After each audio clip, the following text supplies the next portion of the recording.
Halo semuanya, selamat datang di 90 menit bola. Kita awal informasi kali ini dari kabar 6 pemain timnas Indonesia yang menjadi mu'alaf.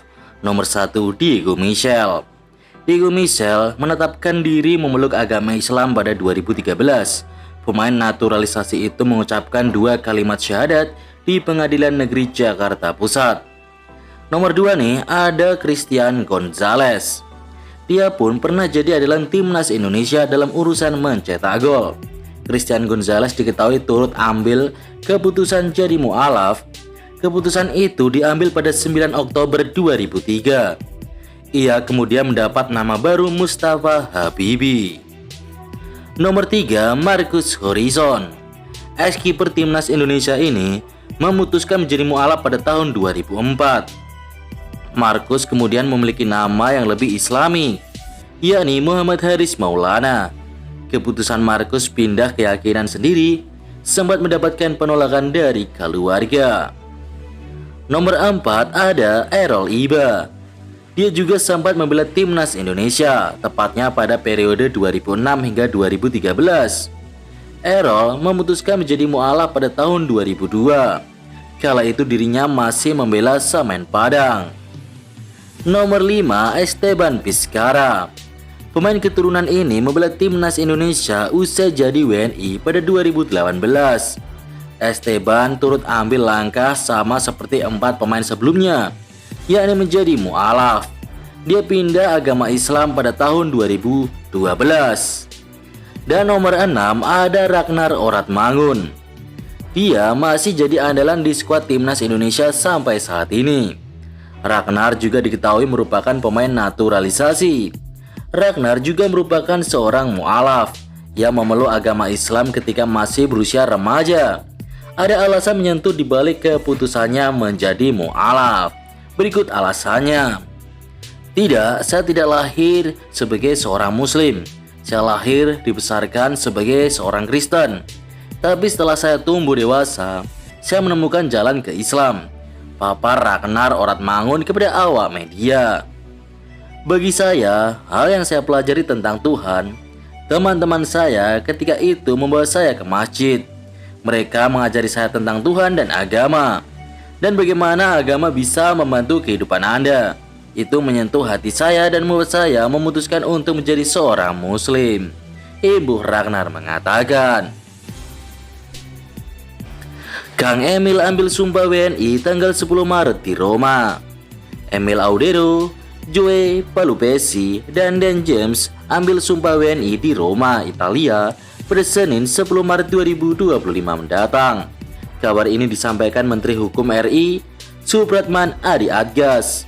Supratman mengutus tim Sekjen Dirjen AHU untuk proses pengambilan sumpah 3 pemain naturalisasi untuk membela timnas Indonesia itu. Rencananya, Emil, Joy, dan Dan akan bertolak ke Roma pada hari ini Kamis 6 Maret 2025. Dan James, Emil Audero, dan Joy telah menjalani proses sesuai dengan ketentuan undang-undang. Mereka pun telah mendapatkan persetujuan dari DPR dan Presiden Republik Indonesia.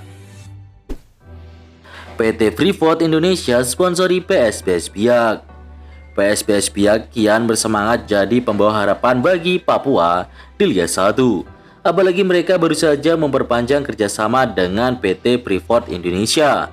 Badai Pasifik merupakan satu-satunya perwakilan kesebelasan asal Papua di kasta teratas Liga 1. Mereka menembus divisi teratas berkat status sebagai juara Liga 2 musim lalu. Hal itu tidak terlepas dari dukungan PT Freeport sebagai salah satu sponsor sejak musim lalu. Kali ini kedua belah pihak kembali melanjutkan kerjasama untuk mengarungi Liga 1. Di sisi lain, Presiden Direktur PT Freeport Indonesia, Tony Wenas menuturkan nilai kerjasama sponsor tersebut mencapai 8 miliar rupiah. Tentunya ia berharap PSBS Biak dapat memenuhi target yang ditetapkan karena kerjasama ini memiliki sistem merit. Gustavo Almeida, Persija versus Arema, laga biasa. Penyerang Persija, Gustavo Almeida menganggap pertandingan Liga 1 melawan Arema FC yang akan dimainkan Macan Kemayoran pada Minggu 9 Maret sebagai laga yang biasa. Gustavo pernah berseragam biru Arema dengan catatan 14 gol dari 16 pertandingan. Ia pertama kali mendarat di Indonesia untuk membela Arema pada 6 Mei 2023, sebelum ia kemudian dipinjamkan dan dipermanenkan oleh Persija pada akhir tahun itu. Tidak ada yang istimewa, kami bekerja setiap hari. Melawan Arema tidak ada yang istimewa. Tentu semua orang menanyakan soal Arema karena sebelumnya saya bermain di sana. Saya punya cerita yang indah di sana. Tapi itu adalah masa lalu. Sekarang fokus saya adalah membantu pelatih tim Persija, kata Gustavo pada jumpa pers usai pertandingan melawan PSIS Semarang di Stadion Indomik Arena, Kabupaten Tangerang. Pemain 28 tahun asal Brazil itu kini telah mengoleksi 16 gol di Liga 1 musim ini. Satu golnya turut berhasil membawa Persija menang 2-0 atas PSIS untuk membuat Macan Kemayoran mengakhiri paceklik kemenangan yang telah berlangsung dalam 5 laga beruntun.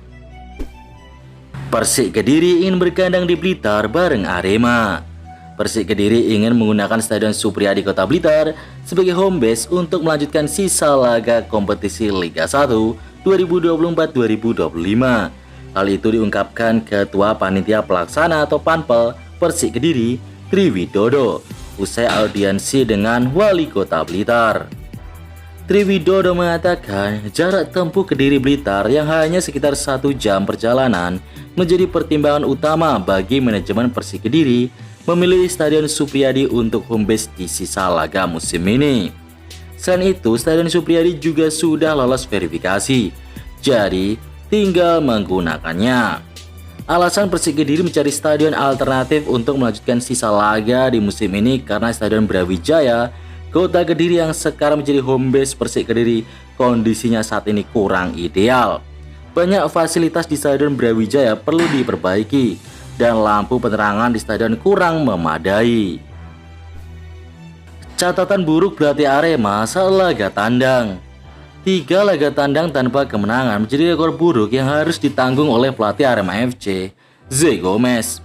Sejak melatih Singoedan di awal putaran kedua ini, Dewi Fortuna nampaknya belum berpihak kepada Zé Gomes saat menjalani laga tandang.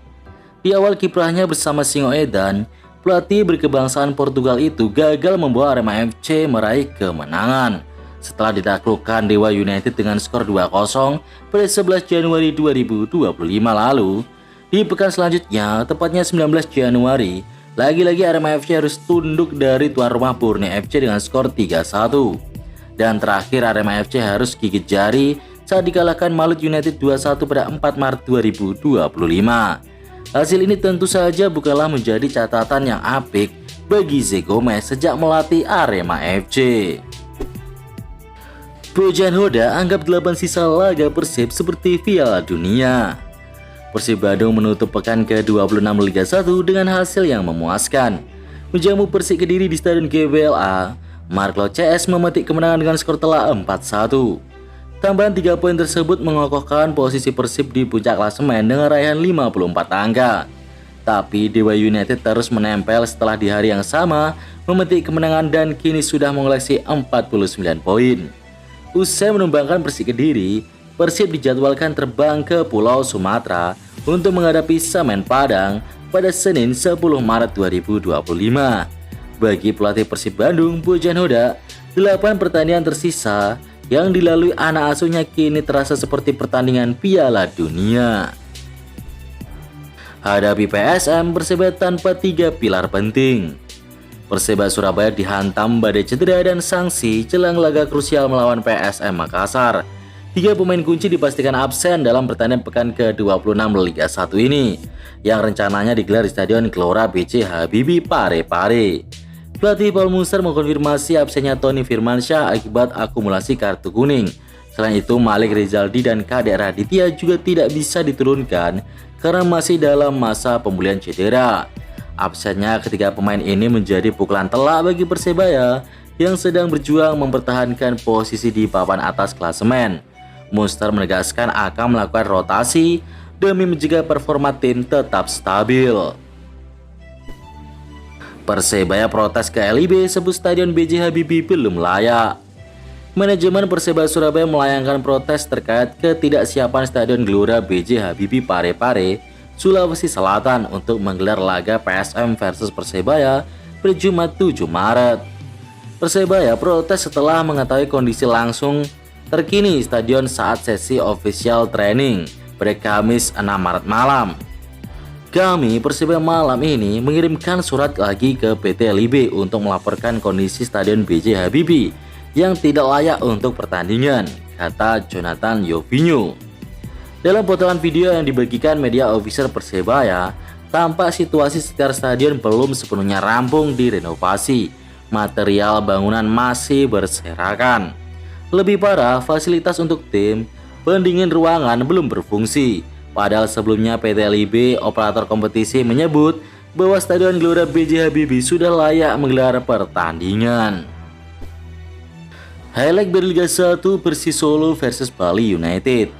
Laga Stadion Manahan Solo, Jawa Tengah pada Kamis 6 Maret berakhir dengan skor 2-2. Persis unggul lewat penalti Moussa Sidibe di menit ke-54.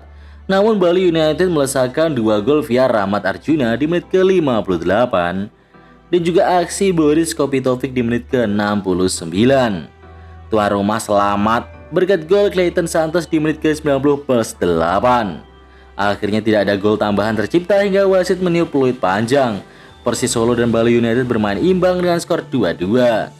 Hasil ini membuat Bali United ada di peringkat 5 dengan 40 poin, sementara Persis Solo ada di nomor 15 dengan 23 poin. Sementara itu dari hasil Liga 1 yang baru aja usai, PSS Sleman berhasil meraih 3 poin setelah mengalahkan Persita Tangerang dengan skor 1-2, hasil yang sangat positif buat Super Elja.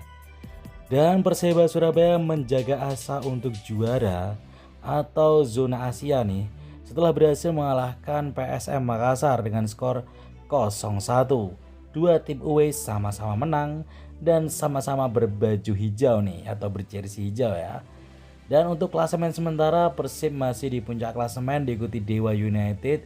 Persebaya ada di nomor 3 menempel ketat Dewa. Di bawahnya ada Persija, nomor 5 Bali United, 6 PSM Makassar. Poinnya sama dengan Malut United nih, Makassar.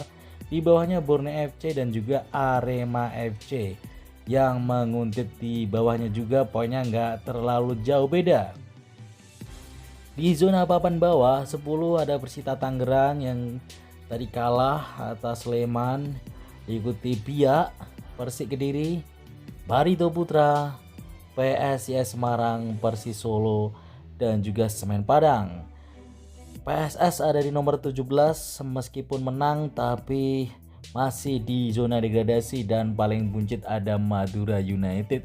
Wah, ini 5 tim atau 4 tim nih poinnya tipis banget jaraknya.